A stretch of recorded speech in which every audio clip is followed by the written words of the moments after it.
আজ আমি চিতলা গ্রামে অবস্থিত একটি শিমুল গাছের জীবন নিয়ে কথা বলবো। এই গাছটি বহুত বছর ধরে এখানে অবস্থিত আছে। গাছটির শিকড়গুলো বিভিন্নভাবে মনে হচ্ছে যেন প্রাচীরের মতো একটা নকশা নিয়ে আছে। আর একসময় এই গাছতলায় আউল বাউল জারি সারি মুর্শিদি গানের বৈঠক বসতেন। সেই ক্ষেত্রে দেশান্তর থেকে অনেক লোকজন এই গাছতলায় আসতো এবং এখনও তার স্মৃতি কিছুটা আছে রংচুংয়ের। অনেক একটি পুরাতন গাছ। এই গাছে একসময় রব উঠেছিল যে আল্লাহর নামে একটি অক্ষরও নাকি গাছের মাথায় ভেসে উঠেছিল এবং এই গাছটি একটি জিনের আস্তানা বললেও চলে।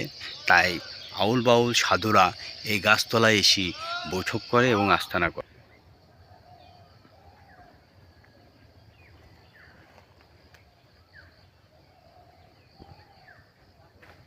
এবং প্রতি বছরে দেখা যায় এই গাছতলায় বৈশাখী মেলা, একুশে লোকজ উৎসব, বিভিন্ন লাঠিয়াল জারি সারি আউল বাউলদের এখানে এক সময় খেলা এবং ভাবের জগৎ এখানেই বসতো এবং জমে উঠত হাজার হাজার মানুষের মধ্য দিয়ে। এই যে গাছের চিত্রগুলা, এই গাছকে দেখার জন্য বাংলাদেশের বিভিন্ন প্রান্ত থেকে বহুত লোক এখানে নিদর্শন করতে আসেন। এখন আর সেই পরিবেশ এবং পরিচর্যা না থাকার কারণে এই গাছটি পরিত্যক্ত অবস্থায় পড়ে আছে, শুধু জীবনটাকে বাজি রেখে। তার নকশা, তার সৌন্দর্য আর কেউ মানুষ ফুটিয়ে তুলতে পারে না। এই গাছের অনেক ধরনের চিত্র আমরা বিভিন্ন সময় বিভিন্ন দেশে বিভিন্ন চ্যানেল, বিভিন্ন পত্রিকায় লেখালেখি অবশ্যই হয়েছে।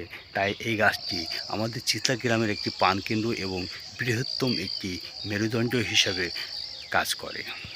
ধন্যবাদ সবাইকে জানিয়ে আমি বিদায় নিচ্ছি সোহেল এই শিমুল গাছের আস্তানা থেকে। যারা এই গাছটিকে দেখে ভালো লাগবে এবং সুন্দর লাগবে তারা লাইক শেয়ার করে মানুষের মাঝে ছড়িয়ে দেবে। দেখেন এই গাছটার কত বড় একটা শিকড়, যা দেখলে মনে হবে যেন একটি প্রাচীর। এটি যেন একটা প্রাকৃতিক সৌন্দর্য, সৃষ্টিকর্তার রহস্যময় একটা ব্যাপার, যা মানুষের হাতের নাগালের বাইরে। শুধু গাছ তার সৌন্দর্য জন্যই এটাকে তৈরি করেছে, মানুষ পারেনি।